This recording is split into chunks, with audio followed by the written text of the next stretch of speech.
Welcome to the Rock the Stage Show. Each week, international media expert Rich Bontrager has in-depth and personal conversations with celebrities, top leaders, authors, speakers, and media professionals. Now, from the Rock the Stage studios, here's your host, the Trigger, Rich Bontrager. Welcome back to the Rock the Stage Show. Sunday night, once again, 7 p.m., and we're here for another exciting, unscripted, fun conversation. We go around the world. We're going back to Canada tonight on Rock the Stage Show. And by the way, Rock the Stage is expanding. You may be seeing us now on Roku, on Amazon Fire, on IPTV, or on the Bravehearts TV network. And of course, we're always here on YouTube on Sunday nights, having our big kickoff premiere party. So wherever you're watching, let us know and add us to your channels. If you have Roku or Amazon Fire, IPTV, add us to your playlist so you get every episode coming up. And we're adding previous episodes as well. Tonight, we're going to get into a great and personal discussion.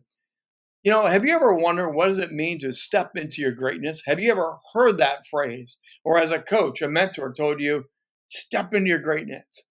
Sometimes we get it and sometimes we don't get it. Is it something that's naturally within it? Is it something that you're born with? Is it something that you develop over time? What is that greatness that they talk about? And what is your greatness if you face disabilities, hardships in life? Is it something you overcome? Can you overcome? We're going to get into some of those questions here tonight on Rock the Stage Show. And also, is there a correlation between obstacles and stepping into your greatness? Because a lot of people I've talked to and interviewed, they have stepped into greatness after the obstacles. So tonight, we're going to have a deep dive on all of this and more.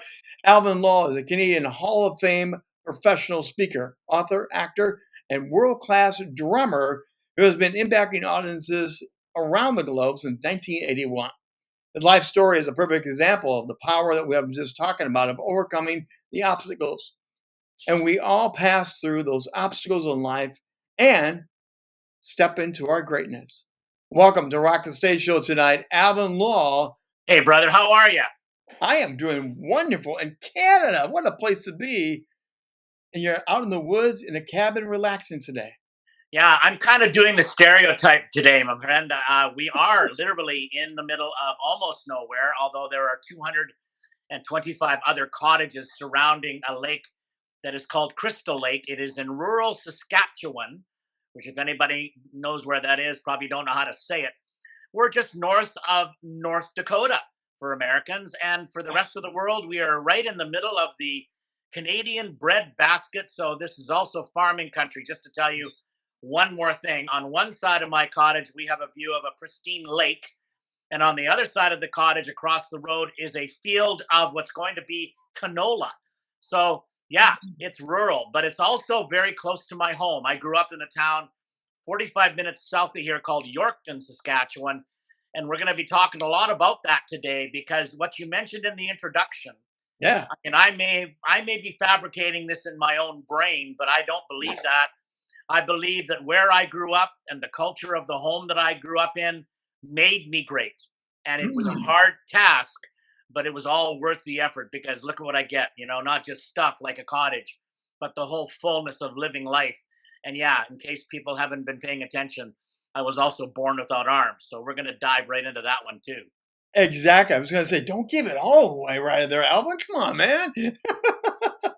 So as he just mentioned, no arms, born that way, born without arms back in 1960. So let's just start there. That breakdown. We got more to the story, but born without arms, what was your reaction to your family as you've heard about this now after the fact? What was the initial reaction of holding you and starting life without arms? When I start to tell the story, it almost sounds like I'm making this up or that this was written by a Hollywood writer. You can't write this stuff.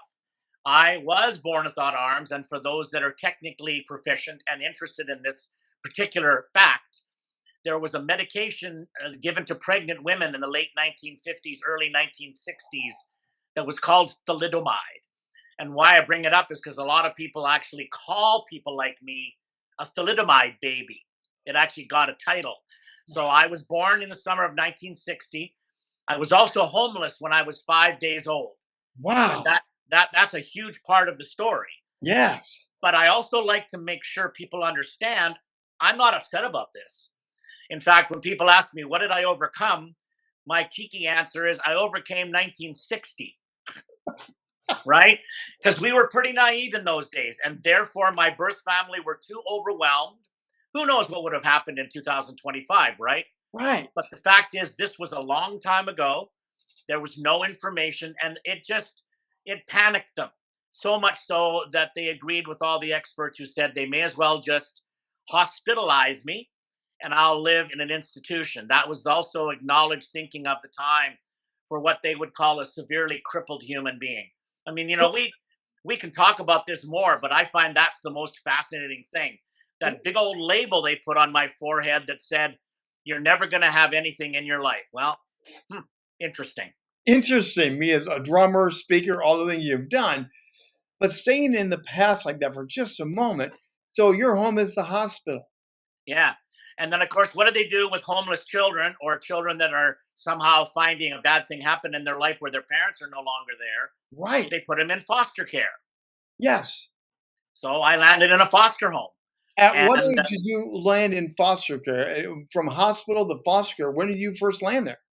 I was about 3 weeks old, apparently. I had to recover enough strength that I could make it out of the hospital.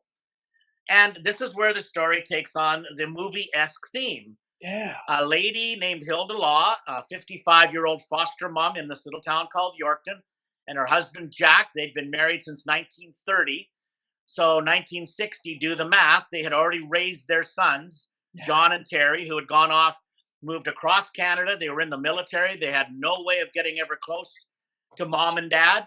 So mom was kind of lonely and she didn't want to start another family. But one of the people she played bowling with said, they need temporary foster homes for the teenagers that get in trouble with the judicial system in town. They get taken away from their homes, but they're not really healthy to go into, a lockup. So can you take them? And now we're getting into some cliches here, brother. Yeah. My mom had an expression that she always believed in, but applied to all of the troubled teens. We don't care what happened to you, but we care deeply about what's going to happen. So future casting in your life was an early thing. They don't want to keep you down. They want you to dream, go for it. How exciting and powerful was that at an early age for you? Well, also because they were older, very important part of the story, they had wisdom. So they were grandpa and grandpa age, right? Grandma and grandpas, literally. Right. So they had that kind of laissez-faire, to use a French or Canadian expression. They really didn't care about what my thing was. My trademark line, by the way, I got to get that in here for the lawyers, step into your greatness. They weren't thinking that way. They were thinking kind of caretaking. They were in their 50s. They wanted to make sure that I didn't have dependency on them as I aged. The plan was for when I was 18 years old, and isn't this the plan for every parent, with due respect, have them, raise them, and then kick them out. That's what the way of life is supposed to be, right? 18 years old. Of course, I'm kidding. But at 18 years old, don't we all have wanderlust? Don't we want to see what the world can be for us? And not one time ever did I imagine I would never have that kind of experience. It just didn't occur to me.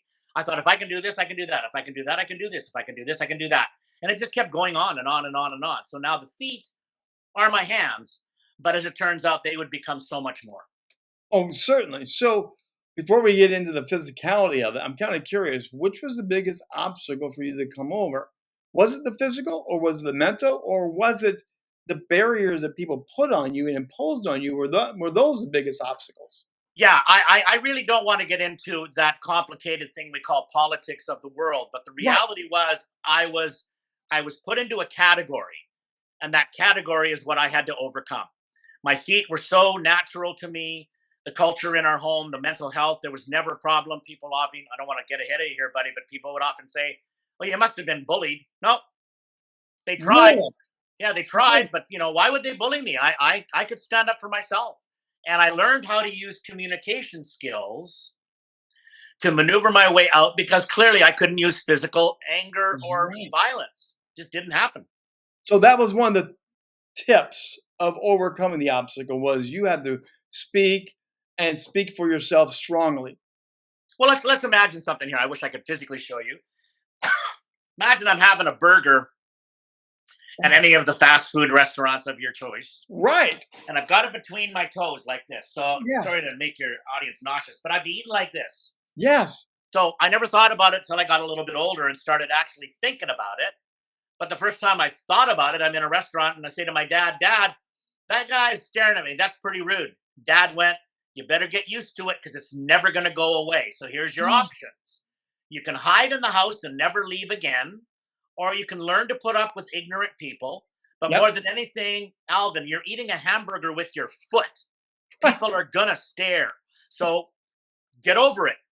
Now that sounds so wrong in 2025. Get over it. Right. But the reality is that was a mindset of mine from the very beginning of my thoughts. So you're married, Mhm. and somewhere there's got to be the idea of let's hold hands, let's go for a walk, let's be romantic, and you flip your feet up. What's that like when you begin that relationship? When I hit that adolescent phase, I too was attracted to young ladies in my case. I wished they would have held my foot. But again, rather than take it personal, Yeah. I understood it. There's an irony here. Maybe that word comes up too much in our conversation today, but it just happens. The fact of the matter is, anybody who would be able to get past my difference and even try holding romantically my toes Right. meant that they were getting through the filter, I call it. You know, a lot of people worry about not being popular. They want to hang out with all the popular people. They want to be, famous. Mhm. Nothing wrong with famous. But the reality is, my life is a perfect example of how the filter kept out the people that would never be a good friend, would never be a good partner, would never be someone in my life that could enhance it.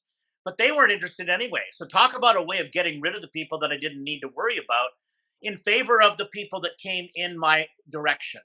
And my wife is a great example. My wife is actually my second wife. I had one of those practice ones. I don't know if anybody can relate to this. And the practice one actually resulted in a child that is going to be 40 this summer of 2025.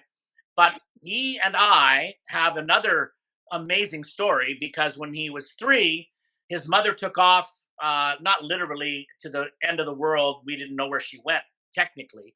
But we had separated. He was 3. She needed to go on the road with a rock band. So she dumped him in my home. And he became my only child. And we were like a single parent family. And that was another thing. You ask about obstacles. Yikes. Yeah. Yikes. Anyway, that little boy is going to be 40 this summer. And when he was 7, I met my current wife, Darlene, at a conference I was speaking at. And, it's one of those things. Who knew how this was all going to work? But here's one more irony, real quick. She was also divorced from a cop. And I'm not trying to disparage cops, but he was the opposite of my physicality. He was a big, strong dude, right? Right. 6'3", big arms, big chest, big muscles, worked in a gym all the time. But he was not a very, how can I put it, intellectual individual. I'm trying to be polite. And the reality was when her and I met, she was thinking, I need to never be in a relationship again. So why am I interested in the dude without arms who's got a 6-year-old kid? Something's wrong with this picture. But we'll have our wedding anniversary coming up July 2nd, 1993. We got married and we're still together. And she also runs our business. But what's really fascinating to me, and I'm going to go a little shallow here, my friend, she's very, very attractive. From the first time I met her, I was very smitten. She's just beautiful. Nothing wrong with that, buddy. Right. So I hear you. So my comment about that is I know why I was attracted to her, but why would she be attracted to me? I'm pretty sure it wasn't the biceps. But maybe a strong, courageous man had something to do with it. Maybe Totally. there is that overcoming obstacle thing that's attracted to say, he's not your average dude. I also believe that these things are meant to come into your life if you open up the portals of your belief systems by having the right, here we go, classic cliche, attitude. Attitude can be a magnet. It can either repel people away from you or it can pull people into you. And it doesn't have to be hyper happy. It just has to be life affirming and celebrating the joy of being around. That's what I think. So back to the opening where I said some of this is the obstacles actually make you stronger. You're Totally. actually affirming that by saying it's almost supposed to be this way for Alvin. You know what's interesting is my son, who obviously is close to me and knows me very well, never really saw his dad doing anything extra special, right? Yeah. Because he was next to it. But when he was struggling with his own mental health as an adolescent, a little bit older maybe, I asked him to check out LeBron James's story. Just one example. You Yep. know, is that not an example of somebody who overcame a million obstacles? Yes. And if you ask the guy, I don't know if you've ever interviewed him, I'd like to meet him someday. He would be the first one to say he was lucky to have the struggle because the struggle made him strong. And that's what I'm saying. I'm not saying we should celebrate struggle. I'm saying we should understand we're all up against something, man. We're all up Yes. against something. So let's back up the clock a little bit here because you also are a world-class drummer. So here's this ambition to be a musician, no arms. You need arms to hit the drums. But I've seen you. You flip the feet up, you grab the sticks, and you go, buddy. Where did that originate from? What even made you think you could do that?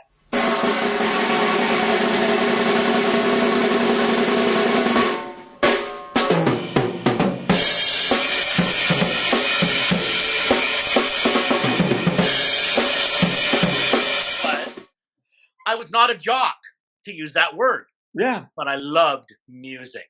You know, you just feel it in your bones. You love music. You're always singing Right. or humming. I couldn't play sports, but my dad insisted I get into tap dancing. I know this sounds like a long answer. So I got into tap dancing because it was the one thing I could do without arms. Yep. In fact, my dad, true story, would say to me, if Sammy Davis Jr. can overcome this color of his skin and become a superstar tap dancer, why can't you overcome having no arms and be the same? Now, clearly, I wasn't shooting to be a famous tap dancer, Right. but it immersed me in the world of entertaining. And I loved entertaining. I danced with our troupe. We had a TV station local that I would be on that show a few times. We would go and tap dance at seniors' homes or whatever. And I love that applause. You know, I love that applause at the end of, oh, you're getting applause. Wow, I did something right. But I wanted to play more. So I talked to my mom about piano lessons. So I Right. went to a lady, here we go, true story, looked at my toes and said, you know, honey, you're a very courageous little boy, but you're never going to play piano. Your toes are too short. The next step was a band director in our little town who had just come to town. He was launching a whole new music program in the city, and therefore fifth graders had to take an aptitude test, and I got 96%. So he insisted I be in the band.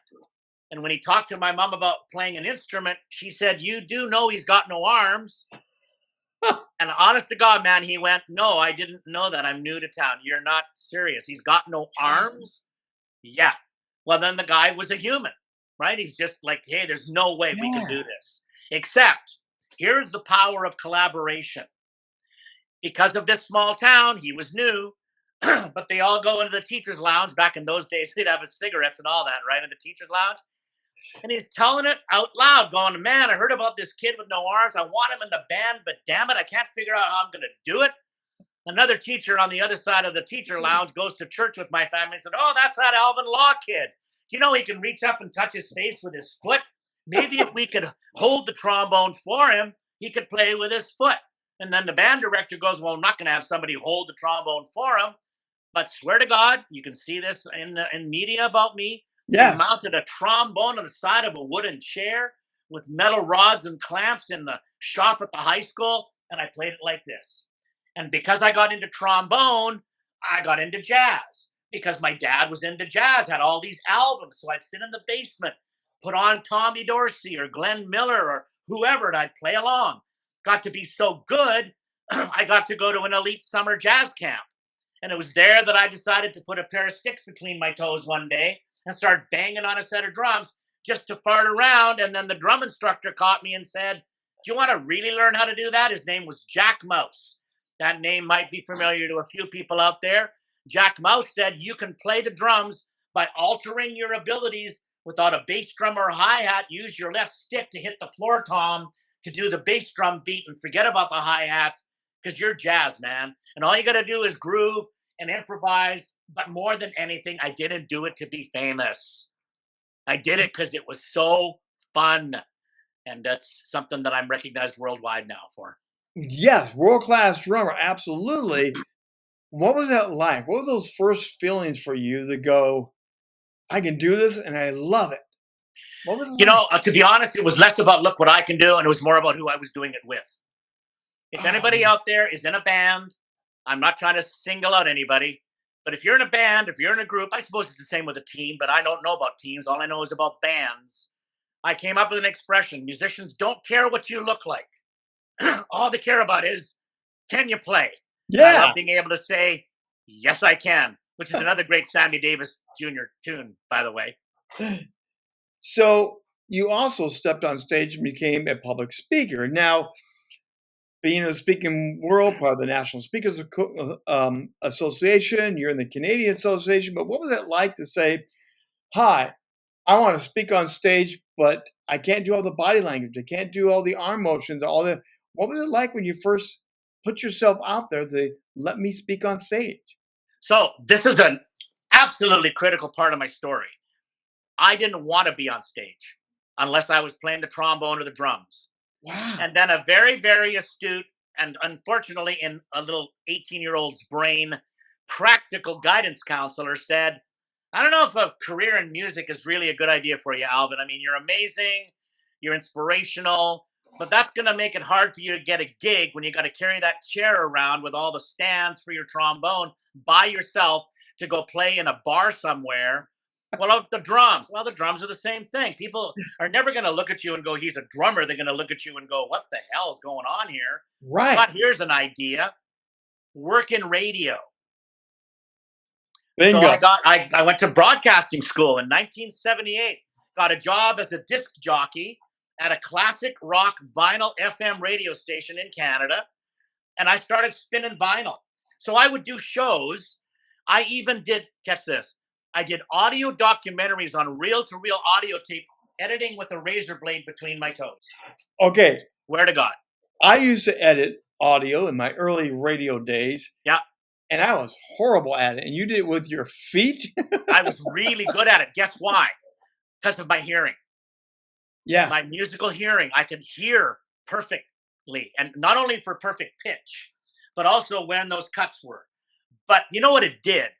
Was it made me recognized as a public figure in small townish Canada, a place that you and might pronounce. I got to say this now. We're going to get in trouble if I say it the wrong way. Because, I say Regina and they go, what did he just say? It's Regina, Saskatchewan. Look it up.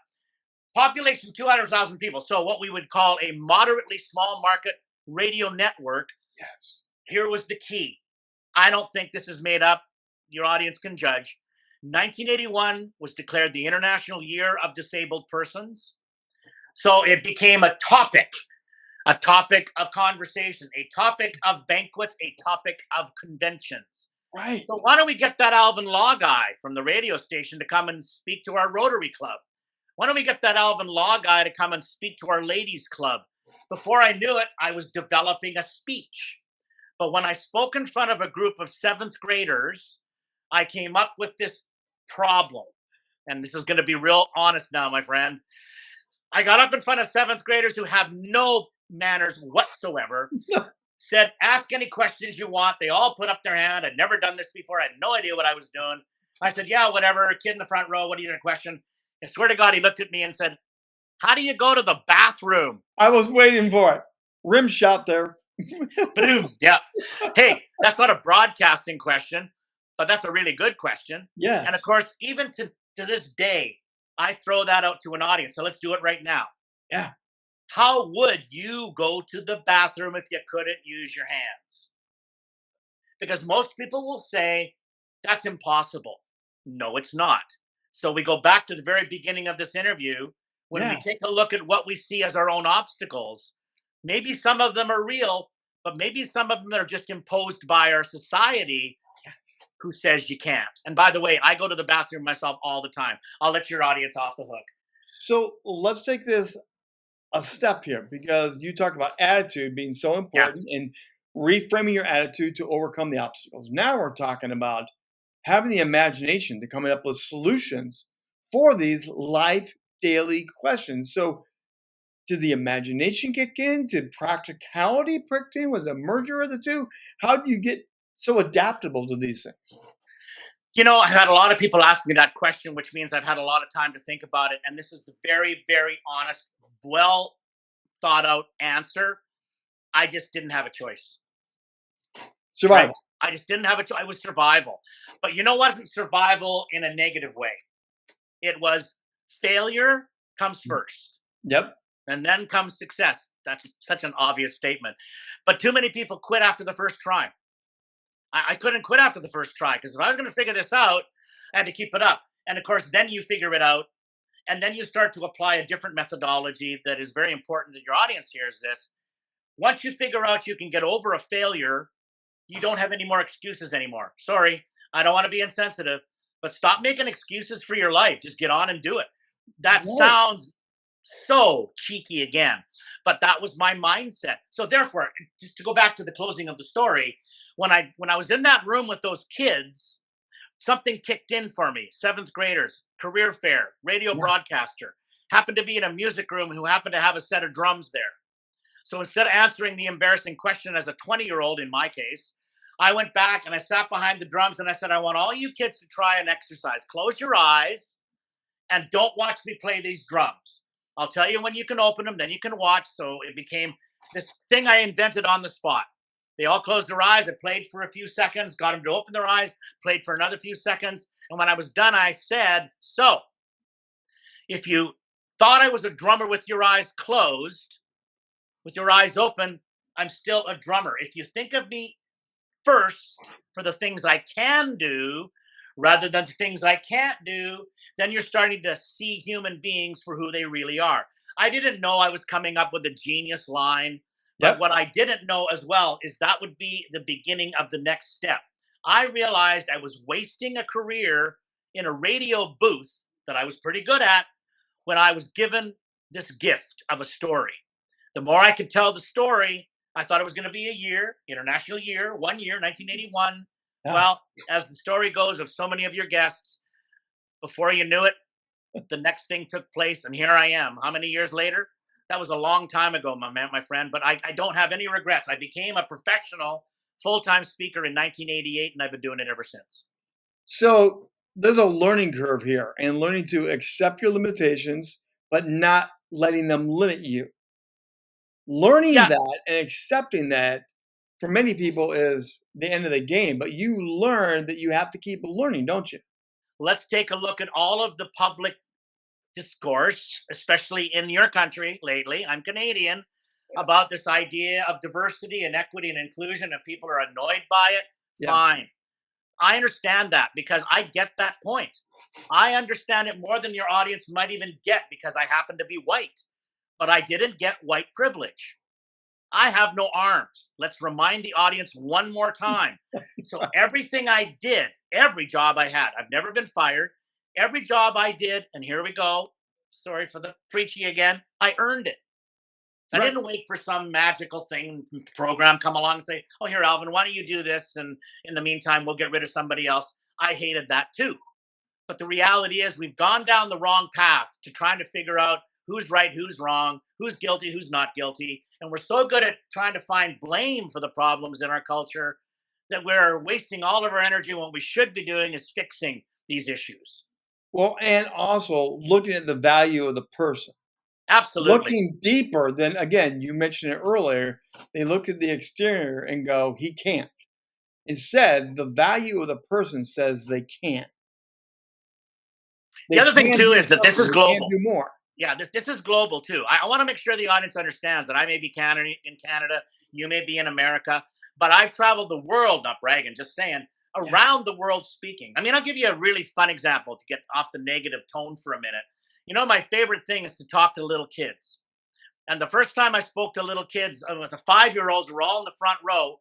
5 minutes into my show, they all pulled their arms inside their shirts and they went like this. There we go. And I'm like, why are you doing that? And that was like, again, 44 years ago. Okay. Right. And I thought it would go away. And I thought it was maybe Canadian. And then I did it in America. Okay, it's North American. Okay, then it's Western because I did it in Australia. And then the biggest one, my favorite example is I was in Uganda speaking over there for a huge Rotary convention. And one of the days we went out to a community outreach and I did a little talk for a bunch of the local kids, of course, all black-skinned, beautiful children. And I didn't expect this, but then why not? 5 minutes exactly. It wasn't longer, it wasn't shorter, almost exactly 5 minutes. All of the little kids in the front row with their beautiful white teeth smiles pulled their arms inside their shirts and did this too. And all I could think of was, you know what? We have an expression that may annoy some people.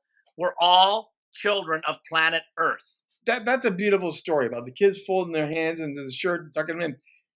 You know, everyone's got the phrase in their head. Everyone's going to be like Mike. Everyone wanted to be like Jordan. But what you just said is so powerful. When you're great, when you step in your greatness, when you own your moment, people do want to be like you. They are attracted to the uniqueness, to the strength. Did you ever imagine that would happen, that they would literally want to be like you? Never. And that's a really great question, man. And, you know, to be quite candid, I hear it all the time. You know, there's times when I'm being almost 65, and I bet a lot of your audience can relate to this. You feel like maybe you're on the back burner or on the downhill slope. You know what? It's fascinating to me, the things that I get to do. I'll just say it. It just happened to me a couple of weeks ago. I'm at a big convention here in Canada, a national conference, 1,000 people. Had somebody come up to me after my presentation in tears and gave me a hug.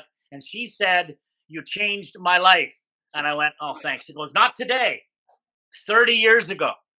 You came to my little town." I can't even remember the name of the town now. Sorry, it was happening in such a weird moment. There was such a busy energy at this event, right? And she said, "I was struggling as a teenager because my parents had broken up. And all I could think about was, I'm a weirdo. I'm different. I'm not like all the other kids.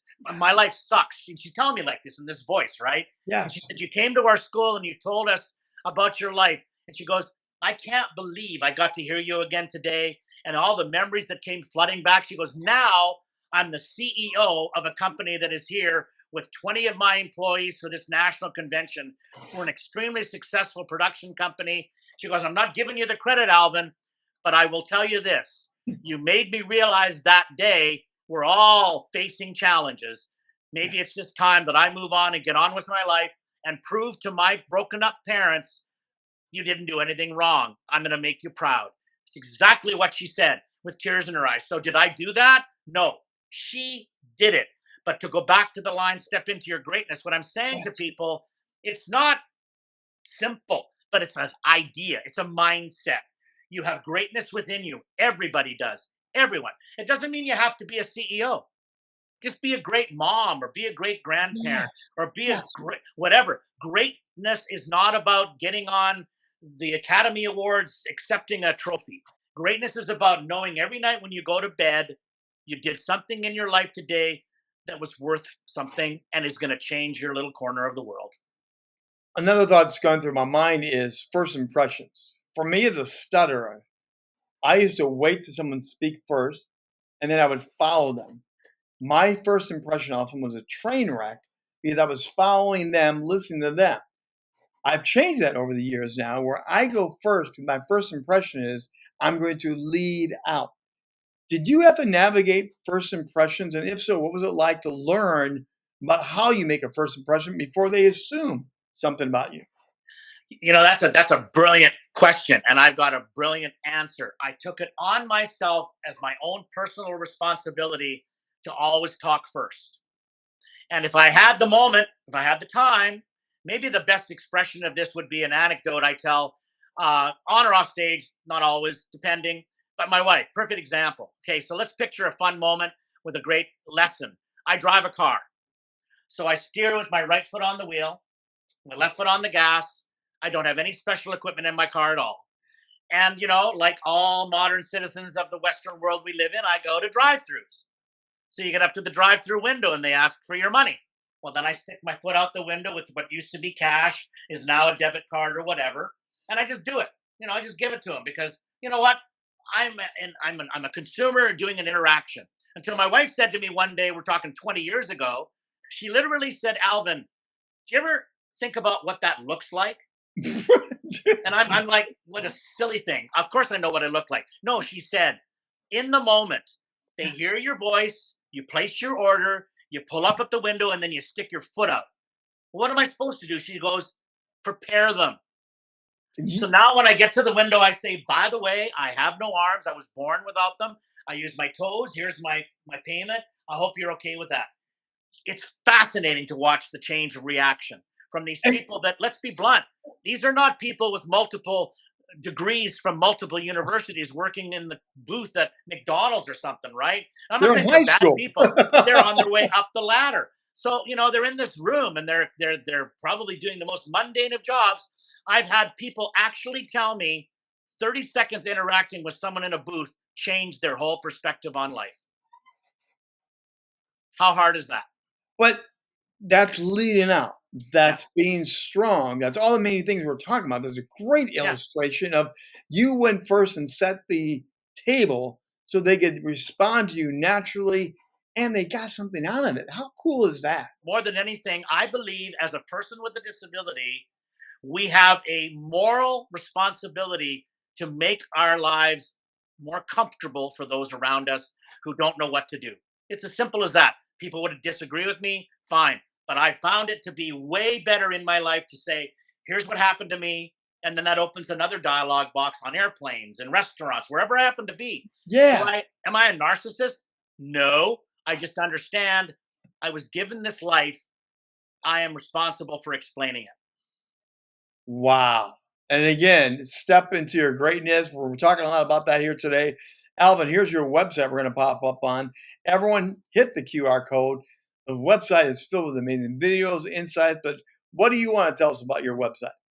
Well, to be quite honest with you, I never used to think that I would be needing a website. I got so much work just from word of mouth, but I found out another thing.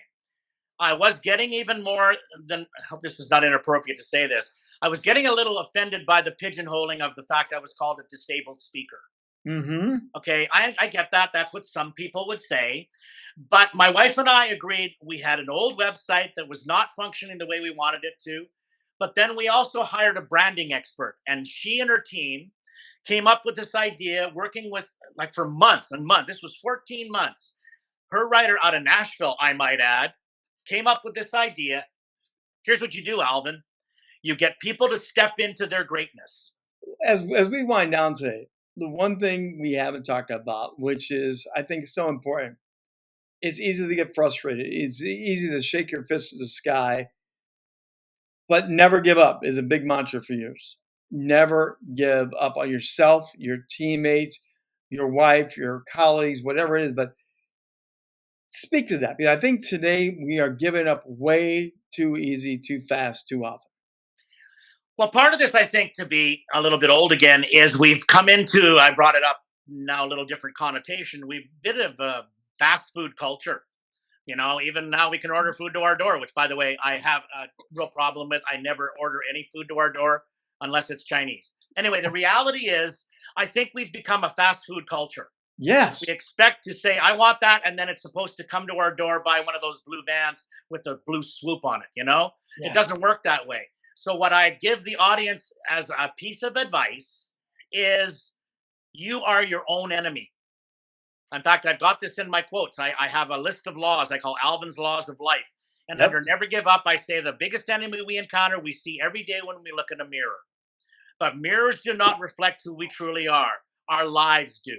So if we want our life to count for something, then it's on us to make that happen. But how do you do that? Well, it's not that complicated, frankly.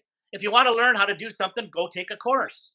Go online, do some research, do some writing, do some experience. Go out and try it. Go volunteer for something that you may want to do for a living. Whatever it is, this is not on anybody else but you. And if that is really direct, fine. But my life, what you see today, was not done alone. And that is the key. This is the most important thing. Always be willing to ask for help. That's not a sign of weakness. That's a sign of strength. So if you're struggling and you can't make it to the next day, ask for help. One final question, and I bet you have an answer for me. How important is passion? You are a passion-driven guy. I'm a passion-driven man. We splash over with our enthusiasm. Some people can't handle us, but how important is that passion for Alvin Law?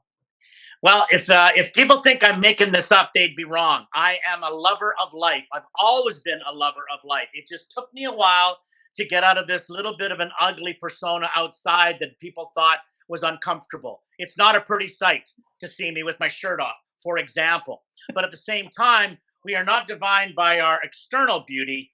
We're defined by our soul and what comes out from inside of us. And I got to tell you, music did it for me. Learning jazz music, learning to play on my trombone, learning to improvise, learning to make music. Is there anything better in the world than being able to make music? No. And I think that's what made me passionate. But more than anything, I lived in a home where mom and dad were passionate. So again, I know I was lucky. Maybe your listeners out there didn't get so lucky to grow up in a home like I did. Well, then, here's your next job. Make your home like the home you've always wanted it to be. And you can be the one that changes the people in your home. And then the next generation becomes that much easier. Alvin Law, what a great time having you on Rock the Stage Show tonight. Thank you for taking a break from your cabin in the woods and joining us here tonight. My pleasure, brother. And to all of you listening out there, get out there and rock your own stage. Woohoo! Woo! Listen to that. I love it. Alvin Law. Again, you want to go check out his website, follow him, like him, share him. He's on social media. And if he comes to your area, you got to go hear him speak, because he's going to light up the stage. So what does it mean to step into your greatness? I think we did get some of the answers here tonight. Hopefully it doesn't inspire you. Hopefully it challenges you a little bit to, I think Alvin would say it, get up, get moving, get going. Hey, I'm the Trigger, Rich Bontrager. We'll see you back here next week again, 7 p.m. Eastern Time for another edition of Rock the Stage. And remember, we're now on Roku TV, Amazon Fire, and IPTV, along with the Bravehearts TV network. We'll see you next week for another edition of Rock the Stage Show.